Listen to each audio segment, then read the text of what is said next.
जय हिंद, जय Bharat and welcome to Dev talks. This is Aadi Achint. आज हमारे साथ हैं, I am very honoured to actually have Pradeep Bhandari ji, जो हमारे साथ सेकंड टाइम आ रहे हैं चैनल के ऊपर, जो हमको बताएंगे साहब हो क्या रहा है यहाँ पर। लास्ट के 2 फेज बचे हैं इलेक्शन में, नैरेटिव्स एकदम हॉट एंड हैपनिंग है, एंड कहीं ना कहीं थोड़ी सी डेस्परेशन भी दिख रही है कई लोगों, कई सेक्शंस के अंदर कि साहब कुछ गड़बड़ हो रही है, या फिर वो इतने कॉन्फिडेंट है कि सब जीत जाएंगे।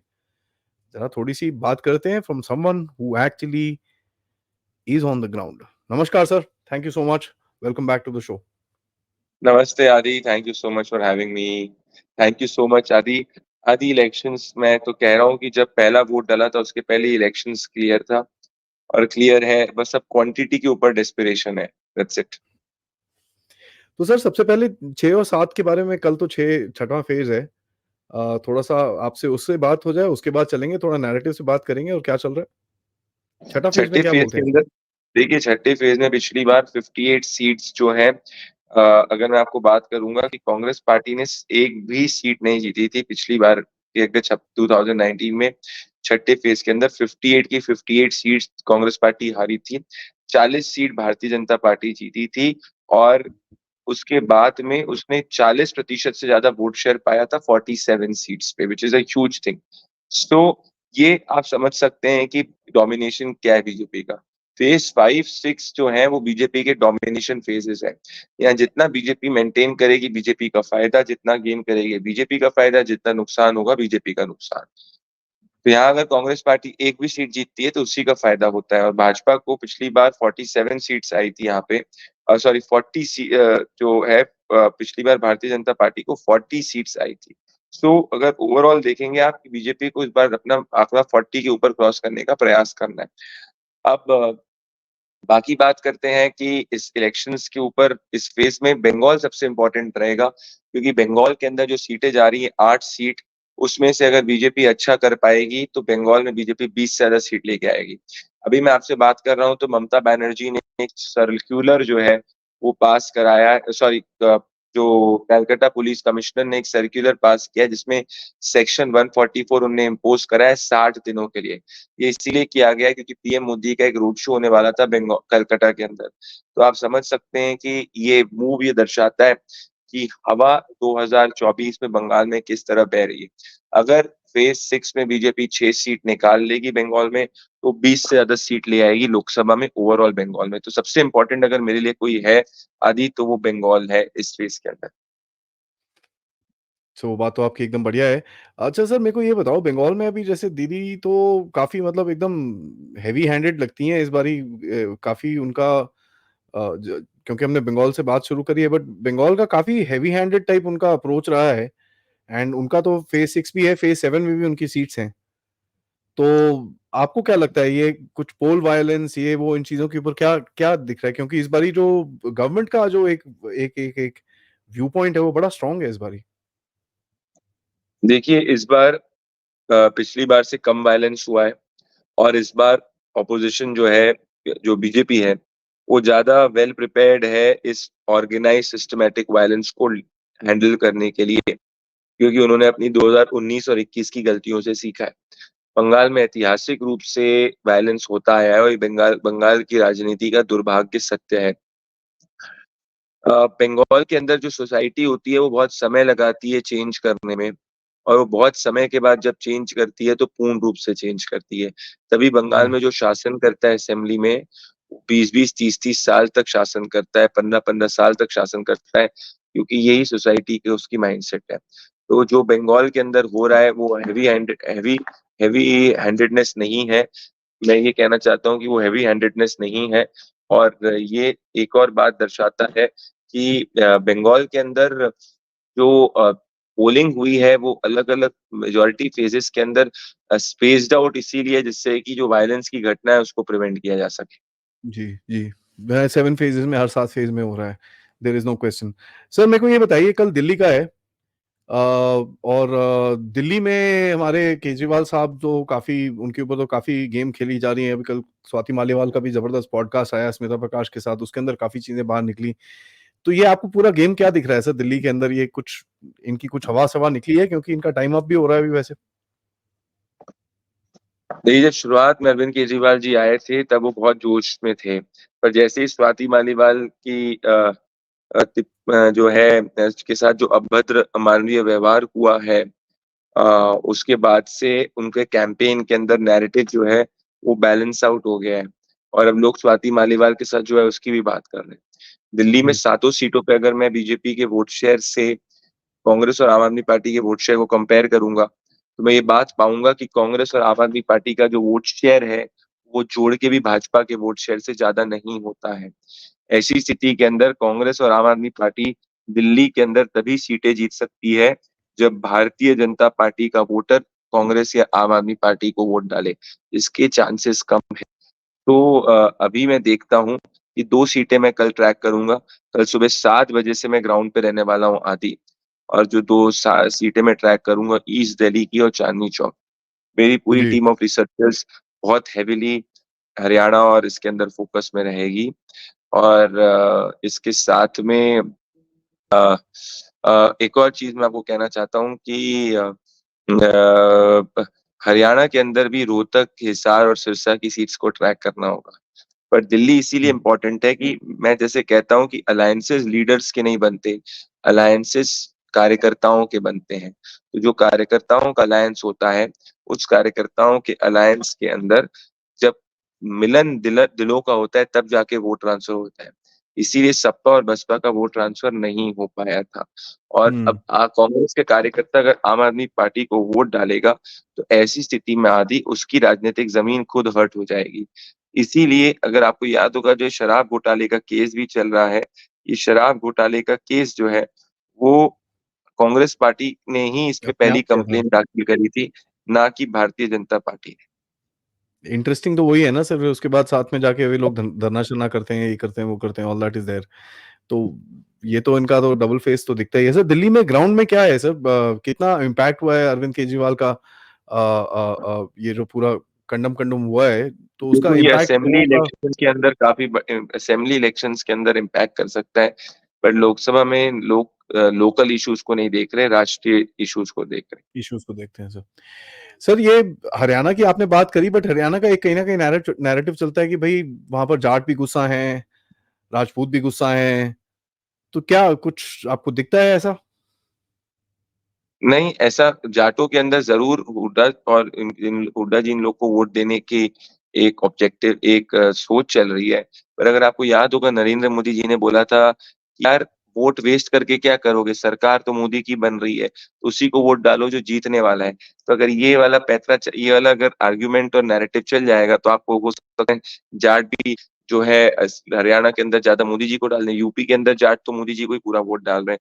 ये हम लोग जी। वोटिंग डे पे कल ट्रैक करेंगे। सर सर लेकिन ये बताइए, अभी जो हमारे ऑपोजिशन लीडर्स हैं उनकी तरफ से जो नैरेटिव्स आ रहे हैं इस टाइम पे, they are very hard narratives. I mean मतलब सरासर झूठ बोलने में कोई प्रॉब्लम नहीं है। उस दिन तो हमारी फौज के ऊपर उंगली उठाना शुरू कर दी। अग्निवीर ये है, अब ये होता है, वो होता है, मैं ये उससे ये छुपा रहा है, ये उससे वो छुपा रहा है, ये क्या हो रहा है sir? Why bring the armed forces? फौज ने तो आपका कुछ नहीं बिगाड़ा यार। देखो आदि आप इसमें एक्सपर्ट हो फ़ौज के रिस्पेक्ट में कमेंट करने में। मैं इसका सिर्फ़ पॉलिटिकल एंगल ये समझा सकता हूँ पॉलिटिकल एंगल ओनली सर। कि इसमें देखो नरेंद्र मोदी जी की जीत का एक बहुत मेजर प्लैंक आदि रहा है, राष्ट्रीय सुरक्षा पे नो कॉम्प्रोमाइज़ और हुँ। फ़ौज के को खुली छूट देना देश के दुश्मनों के खिलाफ एक्शन लेने में। ये एक बहुत इम्पोर्टेंट चीज़ है। तो ऑपोज़िशन इसी एक प्लान को चैलेंज करना एक चाहती है और उसका ये सिंपल स्ट्रैटेजी रही। क्योंकि सर ये तो मतलब चैलेंजिंग तो ठीक है, अगर आप अभी 5 लास्ट के 2 फेज़ के अंदर आप चैलेंज कर रहे हो। कल जैसे मोदी जी ने वो रजत शर्मा जी के उसके अंदर बोला कि साहब ये जो 400 पार था, ये तो मैंने तुम्हारे अंदर एक एक चीज़ फेंकी जो कि तुम लोग उसमें इतना घुस गए, इतना फँस गए हाँ, कि तुमको समझ ही नहीं आया हुआ क्या? मैं यही सबसे कह रहा हूँ लोगों को और आज ही मैंने आपके पॉडकास्ट में भी बोला था और आप भी ये चीज़ नहीं समझ पाए या आप नहीं समझे पर आपके व्यूअर्स ने इस चीज़ को ध्यान नहीं दिया या उनने भी ध्यान दिया पर इतनी चीज़ नहीं जा पाई कि मोदी जी ने क्या किया? 400 पार के आंकड़े को कहकर इंडियन ऑपोजिशन को ये डिबेट करवा दिया कि मोदी की 400 आएगी कि 350 आएगी कि 300 आएगी। मतलब वो चुनाव के दिन के पहले ही हार मान चुके थे। हुँ। कितनी बड़ी बात है। मतलब इंडियन ऑपोजिशन इस बात को कह रहा है, अरे 400 नहीं 350, 350 नहीं 300, पर तुम ये हम्म। नहीं कह रहे कि मोदी कि भाई हम तुम्हारी कितनी सीट आएगी, आप समझ रहे हैं? So this is a huge psychological, it's like जब वॉरफेयर होती है, जिसमें अगर आप अपने दुश्मन को ये कह दो कि भाई जीतेगा, जीत तो हम ही रहे हैं, अब तेरे कितने जवान, सॉरी तेरी कितनी कितनी तेरा लैंड लें, है ना, तेरे कितना मतलब कितना जाके तेरे आतंकवादियों को मारे, तेरे कितनी तेरी भूमि को लें, तू पहले ही मान के चल रहा है कि जंग हार चुके हो, तो ऑपोजिशन मान चुकी है कि जंग हारी गई है, अब बस वो ये कितनी बुरी तरीके से हारना है। सर अगला नैरेटिव तो मेरे को ये दिख रहा है रिगिंग का।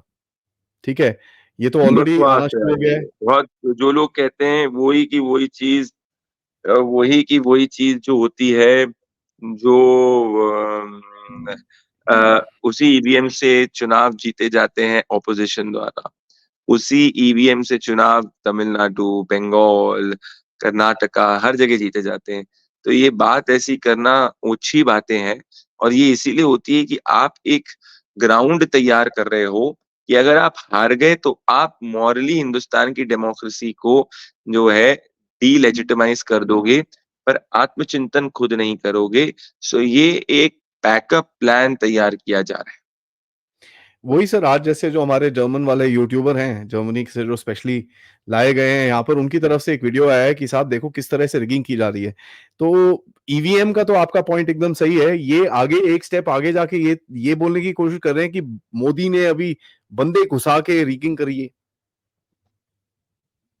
मैं क्या इस पे टिप्पणी करूं, जो आज जो बच्चे जिन देश घूमे नहीं, जो सिर्फ और सिर्फ पॉलिटिकल पार्टी के व्हाट्सएप फॉरवर्ड्स पे पल रहे हैं, जो ओपनली डिबेट नहीं कर सकते। देखो, टेलीप्रॉम्प्टर से एक मोनोलॉग पढ़ना, या कोई एक ऑपोजिशन की पार्टी आपको एक स्क्रिप्ट दे दे व्हाट्सएप में उसको ट्वीट करना, उससे थोड़ी होता है। अगर आपको लगता है कि मैं ओपनली ध्रुव, ऐसे बच्चे हैं वो, पर ऐसे उनको मतलब that guy, what will I say? I don't want to even name it. It's a very shallow argument, Adi. It falls very shallow beyond sir. my stature to comment. मतलब वो देखो, जब उसी इलेक्शन प्रोसेस से दिल्ली में जीत हासिल हुई आपकी, तो सब कुछ ठीक है। उसी इलेक्शन प्रोसेस से जब कर्नाटका में कांग्रेस को जीत हासिल हुई, सब कुछ ठीक है। एक्चुअली जो जर्मनी के आप यूट्यूब ये यूट्यूब वीडियो जो बनाते हैं उनकी बात आप कर रहे हैं, उनको पैसा अच्छा खासा मोटा मिल गया है, शायद जितने लोग कह रहे हैं, और उस मोटे पैसे पे जो उनको बुलवाया जा रहा है वो बोल रहे हैं। पर उनकी बात की मैंने भी एक वीडियो उसमें बनाया था, हाफ ट्रूथ्स पे वो पूरी की पूरी चीज है। कल ये क्या करेंगे, देश की जनता ने अगर मान लो मोदी जी को 300 प्लस दे दी, तो ये बोलेंगे देश की जनता ने तानाशाही के लिए वोट किया। इनकी ये बेसिकली लाइन रहने वाली इट्स सो सैड, क्योंकि अभी देखिए वो सुप्रीम कोर्ट में है। जाके खड़े हो गए जी हमको। This speaks you about real intolerance. This जी, speaks you about real dictatorial mindset. And this tells you that if you are out of power for 10 years, well, you have gone to the level of villainizing the Indian democratic institutions. एक dialogue आया था sir थोड़े time पहले, government आपकी हो लेकिन system तो हमारा है। हाँ, इनका सिस्टम तो है बॉस, नो डाउट। और वही तो चल रहा है सर। आज देखिए फिर से सुप्रीम कोर्ट में खड़े हो गए हैं जाके कि भैया हमको सेटअप और क्या पोल स्टेशन वाइज डेटा चाहिए। यार अब मैं बताऊं आपको, आदि ये डेटा सजेस्ट करता है कि जब भी कोई पोलिंग स्टेशन पे फाइनली चीजें होती है, फॉर्म 17C पे हर कैंडिडेट साइन करता है। It is common sense. इतनी मैमथ पोलिंग स्टेशंस पे हर जगह डेटा को पब्लिश करना इमीडिएटली पॉसिबल नहीं है। वहां के लोकल कैंडिडेट्स को पता होता है, उनको मिलता है, और अगर आपको याद होगा कि कहीं कुछ डिस्क्रिपेंसी होती है तो रिकाउंटिंग ऑर्डर करते हैं, और एग्जैक्टली। उस राउंड में रिकाउंटिंग होती है। ये सब बहुत बच्चों जैसी बातें हैं, जो हर व्यक्ति जो चुनाव प्रोसेस का से संबंध रखता है वो इस बात को जानता है। और मैं आपको यही कह रहा हूँ कि ये सब के सब लोग क्या है ना, एक नैरेटिव ऑफ फियर के अंदर जो है पूरा चुनाव लड़ रहे हैं। अरे देखो ये होगा तो ये हो जाएगा, ये होगा तो ये हो जाएगा। इनके पास कोई कॉन्क्रीट ऑल्टरनेट प्लान नहीं है, और इसी कारण ये पिछड़ रहे हैं। ये एक आपने बड़ी अच्छी चीज बोली है सर कि कोई कॉन्क्रीट ऑल्टरनेटिव, कोई कॉन्क्रीट हमको नैरेटिव नहीं दिख रहा। क्योंकि आप देखिए किस तरह से ये लोग एक चीज से दूसरी चीज में जंप करते हैं। रोज सुबह उठ के मेरे ख्याल से इनके व्हाट्सएप ग्रुप में कुछ जाता होगा कि भैया आज इसके ऊपर आवाज उठानी है, और आपको दिख रहा है कि डेली बेसिस ये पूरी गेम चेंज हो रही है सर। इससे आपको आगे जाके जैसे जो हमारी ऑपोजिशन जो भी बनेगी, उसका क्या गेम दिखता है सर? क्योंकि देखिए आपने इतना झूठ फैलाया है इलेक्शन के बाद, इलेक्शन के टाइम पे, क्या लोग, क्या दुनिया, क्या ये जो जोर-जार है वो आपको, आप पे किसी चीज़ पे विश्वास करेगा आगे जाके? नहीं, तो बिल्कुल आप नहीं करेगा। कितने वोटर्स को आप अपने पास रख लोगे ऐसे? देखो मेरा मानना ये है आदि कि इंडियन ऑपोजिशन जो है वो एक बहुत डेस्परेट स्ट्रैटेजी में है। ये जो इंडिया अलायंस है ये 2024 जून 4 के बाद तितर-बितर हो जाएगा, क्योंकि जी। ऑर्गेनिक अलायंस नहीं, अलायंस ऑफ कंपल्शन है। अरे स्टेट हुँ। गवर्नमेंट्स में पार्टीज़ आएँगी, जाएँगी, कुछ बीजेपी जीतेगी, कुछ कांग्रेस जीतेगी, कुछ अलायंस के आरजेडी या ये सब जीतेगी, तो होता रहेगा इंडियन डेमोक्रेसी में। पर मेरा इश्यू यही है कि आपकी डेस्परेशन में, जीत-हार की डेस्परेशन में आपने डेमोक्रेटिक इंस्टीट्यूशंस को विलेनाइज़ कर दिया और ये हमारी डेमोक्रेसी के लिए बहुत दुखद है। The right does not know how to set the narrative. The left despite losing 50 elections will always will go down as knowing how to set the narrative. ये बात आपने एकदम ज़बरदस्त बोली है। सर मैं वापस आऊँगा दिल्ली की तरफ, जो राइट इज़ हमारे नॉट यूनाइटेड। आपने जो बात करी दिल्ली के बारे में, दिल्ली में तो हमारे वो क कन्हैया कुमार जी हैं, जो बेचारे पिछली बारी हारेंगे वो चुनाव। नहीं कन्हैया वो तो कुमार अपना चुनाव हारेंगे, बेगूसराय से भी हारे थे। मो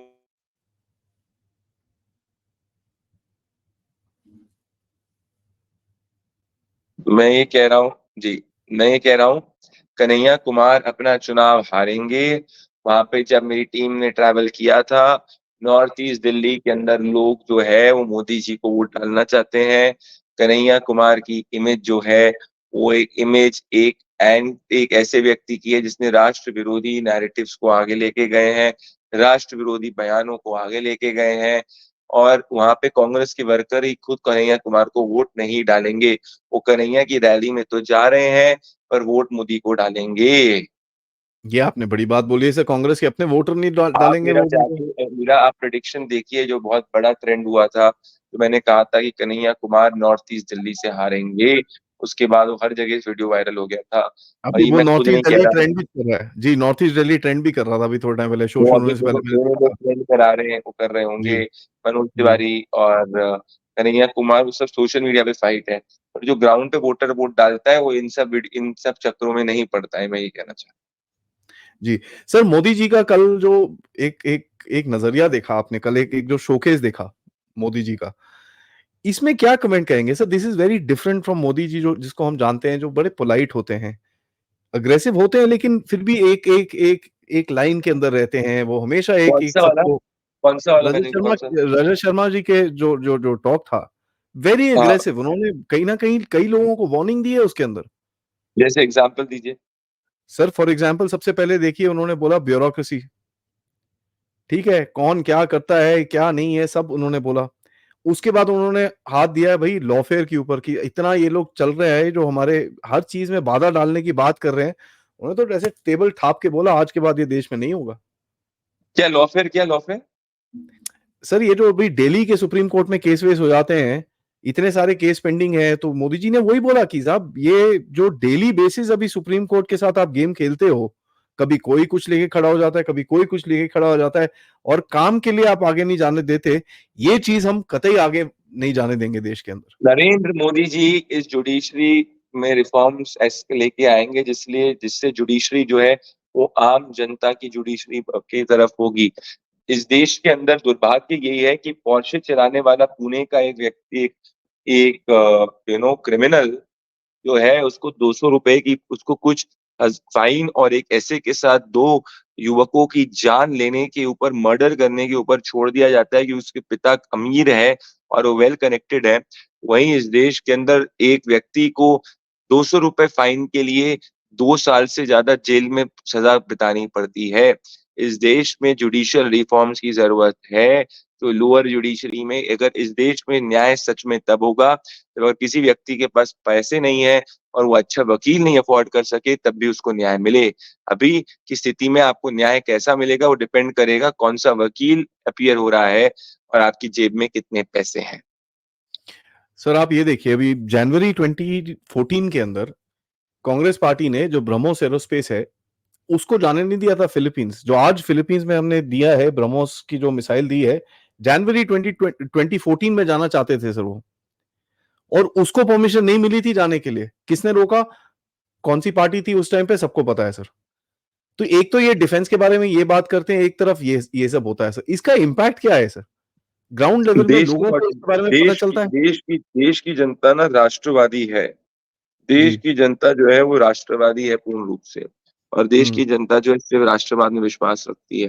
इसीलिए जितने भी ये सूडो सेक्युलर हैं और जो एंटी नेशनल बयान देते हैं, जिनने कहा कि हिंदुस्तान की आर्मी रेप करती है, ऐसे लोग जो आज कंटेस्ट कर रहे हैं नॉर्थ ईस्ट दिल्ली से, इनको नहीं मिल सकता समर्थन। हमारे देश की जनता जो है वो बहुत समझदार है और वो समझदारी के हिसाब से ही काम करती है। जी। दीदी का ये जो बयान है सर, इस्कॉन और रामकृष्ण मिशन का, वहां पर तो काफी जबरदस्त प्रोटेस्ट प्रोटेस्ट हुए, उसके ऊपर काफी मतलब लोग गुस्साए हैं। बट सर ये लोग सोचते नहीं है क्या आदि इनका एक सेकंड पॉज़ करना, 1 सेकंड के लिए प्लीज़ 1 सेकंड, 1 सेकंड। लोग बात कर रहे थे जैसे दिल्ली में, सॉरी कोलकाता में, बंगाल के अंदर अभी वो इस्कॉन और रामकृष्ण मिशन और इन चीजों के ऊपर अभी हाथ उठाई है दीदी ने। तो ये सर क्या है ये नहीं, इतना? दीदी की स्ट्रैटेजी सिंपल है, मुस्लिम वोट को एक करो और हिंदू वोट को बाँटो। तो दीदी जो है मुस्लिम वोट को एकजुट करती है, हिंदू वोट को बाँटती है। It is as simple as that. अभी तक बंगाली और हिंदी भाषी के अंदर ये चीज़ चल पाती थी, पर अब धीरे-धीरे लोगों को अंदर से गुस्सा आने लग गया है। और दीदी को पता है कि डेमोग्राफी इस तरीके से टिल्ट है कि अगर हिंदू मुझे सिर्फ 30% भी वोट कर दे और मुसलमान मुझे 90% वोट कर दे, तब भी मैं जीत जाऊँगी। पर इस बार शायद ऐसा नहीं होगा। इस बार अगर भारतीय जनता पार्टी 20 से ज़्यादा सीट ला सकती है और अगर ऐसा होगा तो बंगाल की वही स्थिति होगी जो 2021 के अंदर हुई थी। बंगाल की वही स्थिति होगी जो आपको याद होगा ममता बनर्जी जब पहली बार चुनाव जीती थी असेंबली का, उसके पहले उनको लोकसभा में 20 से ज़्यादा सीटें आई थी। तो अगर बीजेपी इस बार 20 से ज़्यादा सीटें ला पाती है, हाफ पे मार्क क्रॉस कर लेती, तो नेक्स्ट नेक्स्ट बंगाल की असेंबली सरकार भारतीय जनता पार्टी बनाएगी। वाओ, इतना पेनिट्रेशन आपको दिखता है सर? पेनिट्रेशन के साथ में मैं सेंटिमेंट की बात कर रहा हूँ। देखो, राजनीति जो जी होती है वो एक प्रोसेस होती है, सोशल चेंज एक प्रोसेस होता है आदि। पिछली बार जी जी। भाजपा की 77 सीट्स आई थी। उसके बाद हम्म। उन्होंने समझा कि यार ऑर्गेनाइज़ रिगिंग कैसे होती है, कैसे रोका जाता है। अदरवाइज़ भाजपा की सरकार बनाने की पूरी स्थिति थी पिछली बार, पर वो नहीं हम्म। समझ पाए। अब वो समझ चुके हैं और अब अगर जनता उनको 20 से ज़्यादा सीट दे दी तो टीएमसी के अंदर ही बहुत नेता भाजपा जॉइन कर लेंगे और टीएमसी में ही 2 फाड़ हो जाएँगे। हाँ, ये नहीं देखा अभी हमने बंगाल में होता हुआ, ये अभी तक दिखा नहीं है कि भाई कहीं ना कहीं ये जो दल बदल होता है, बाकी सब जगहों में तो देखा है हमने, बट ये बंगाल में अभी तक देखा नहीं है हमने सर। वो आपकी नहीं, ये बात एकदम। होगा। देखो ये होगा। तो मेरा मानना ये है कि इस बार क्या होने वाला है आदि कि अब बंगाल में Mamata Banerjee is not as strong as she was last time. उनके जी। राइट और लेफ्ट हैंड के वहाँ से कैश के ढेर पाए गए हैं। कैश के ढेर पाए गए हैं। पार्था जेल में है, अनुव्रतो जेल में है, अभिषेक बनर्जी की अलग लॉबी बंगाल में लोग कहते हैं क्रिएट हो गई है, ममता बनर्जी की अलग लॉबी क्रिएट हो गई है। तो ऐसी स्थिति के अंदर ममता बनर्जी अगर भाजपा 20-22 सीट से ज़्यादा जीत जाएगी तो उनको अपनी पार्टी को सँभालना बड़ा चैलेंज हो जाएगा। हम्म। सर सबसे क्रिटिकल जो इस अगले 2 फेजेस के अंदर आएगा विल बी पंजाब। पंजाब में बहुत पोलराइजेशन है, खालिस्तानी खड़े हुए हैं। पंजाब पंजाब में ज़्यादातर आम आदमी पार्टी और ही ठीक-ठाक करेगी। आपको लगता नहीं है बीजेपी का कुछ इनरोड रहेगा सर इस बारी उसके अंदर? मार्जिनल। मार्जिनल। ये आप रखेंगे because of the farmers protest and ये जो पूरा खालिस्तानी नैरेटिव फैला रखा है, उसके ऊपर ब्लेम करेंगे, किस चीज़ पे डालेंगे सर? समय लगता है, भाजपा ने अपना ना हमेशा जब भी अकालीस के साथ अलायंस किया तो खुद का वोट बेस को नहीं बिल्ड काटा है। कर पाए।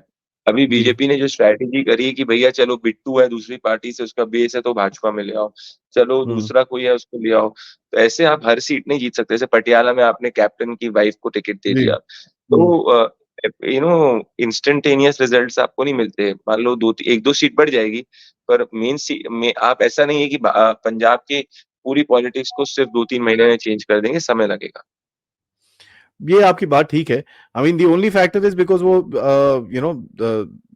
कहीं न कहीं एक बॉर्डर स्टेट है, तो उसके अंदर हमको थोड़ा-सा ऑब्वियसली डर लगता ही है कि यार यहाँ पर कुछ ऐसी बेवकूफ़ी ना हो जाए पंजाब में ताकि आपको सोशो इकोनॉमिकली सोचना होगा कि पंजाब में जो यूथ जनरेशन है, युवा जनरेशन है, वो चली गई है। वहाँ पे ड्रग्स का कारोबार काफ़ी समय से चल रहा है। जब हुँ। अकालीज़ और बीजेपी थी तब भी चल रहा था। अभी आम आदमी पार्टी है तो लोग ग्राउंड पे कहते हैं तब भी और बड़ी तरीके से चल रहा है। तो ये सब नेशनल सिक्योरिटी चैलेंजेज़ हैं और इन नेशनल सिक्योरिटी चैलेंजेज़ को सभी पार्टीज़ को मिलके टैकल करने की बहुत ज़रूरत है। Sir towards coming towards the end ये उत्तर प्रदेश में आप क्या देखते हैं सर? अभी तो बड़ी सीट्स जाने वाली हैं, बड़ा-बड़ा गेम होने पिछली बार वाला है से वहाँ ज़्यादा पर। सीटें आएँगी। पिछली बार से ज़्यादा सीटें आएँगी। उत्तर प्रदेश में डबल इंजन चल रही है। योगी जी को लोग चाहते हैं, मोदी जी को लोग चाहते हैं। महिलाओं में योगी जी की स्कीम पहुँची, महिलाओं में मोदी जी की स्कीम पहुँची है। हुँ, उत्तर प्रदेश में ईस्टर्न उत्तर प्रदेश में पूर्वांचल में सिर्फ जाति डोमिनेट करती है जी। ज़्यादातर और कास्ट रिप्रेजेंटेशन इम्पोर्टेंट है।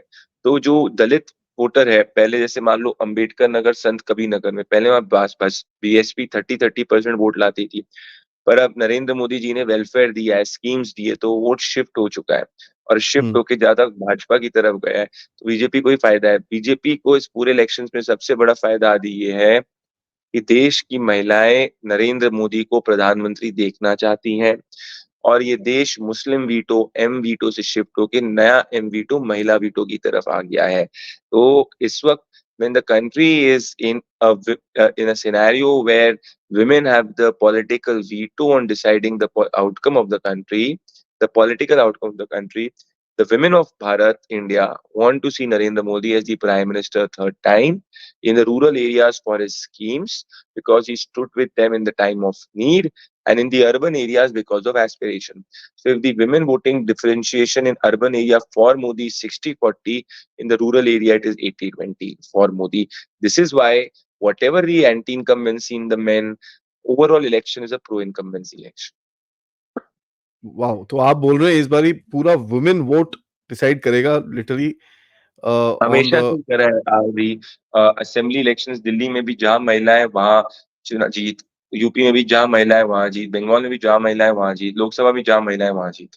एक्चुअली मैं वही बोल रहा था मोदी जी ने जो अप्रोच करा है directly towards the lady folk उनसे उससे हर काफ़ी इम्पैक्ट बेनिफिट आपको में दिखता है।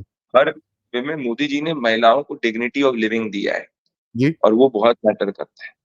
जी। Schemes have been very good there is no question और इस ग्राउंड बार देश पेनिट्रेशन बहुत ज़्यादा है। कास्ट डोमिनेटेड पॉलिटिक्स से शिफ्ट होकर कास्ट रिप्रेजेंटेटिव पॉलिटिक्स की तरफ आ चुका है और हुँ, डेवलपमेंट सरप्लस पॉलिटिक्स की तरफ आ चुका है और क्लास बेस्ड पॉलिटिक्स ज़्यादा है ना कि कास्ट बेस्ड।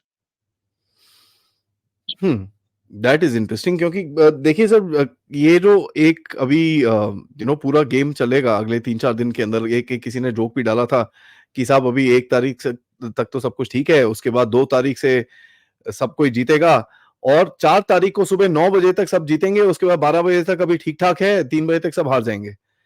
तो आपको ये जो अभी फाइनल टैलीज़ दिख रहे हैं और एक उनका प्रशांत किशोर जी का भी एक इंटरव्यू था, जहाँ पर उन्होंने बड़ी इंटरेस्टिंग सी चीज़ बोली मेरे को समझ नहीं आई एक्चुअली मैं आपसे पूछना चाह रहा था इसके बारे में। उन्होंने बोला भई बीजेपी अच्छी करेगी लेकिन मोदी वेव थोड़ा कम हो गया है। ये जो स्टेटमेंट है, ये एक स्टेटमेंट ऑक्सीमोरॉन है। इसका कुछ एग्ज़ैक्टली। मतलब नहीं है। तो उल्टा है, भाजपा अगर मोदी जी को मैं हटा दूँ तो 200 सीट भी नहीं ला सकती है। मोदी जी के साथ में आज की तारीख में भाजपा 300 प्लस सीट ला सकती है। सो वो उनका पर्सनल मुझे लगता नहीं है कि वो स्टेटमेंट उन्होंने डेटा से बोला होगा। वो उनका हुँ, एक पर्सनल ओपिनियन या बाय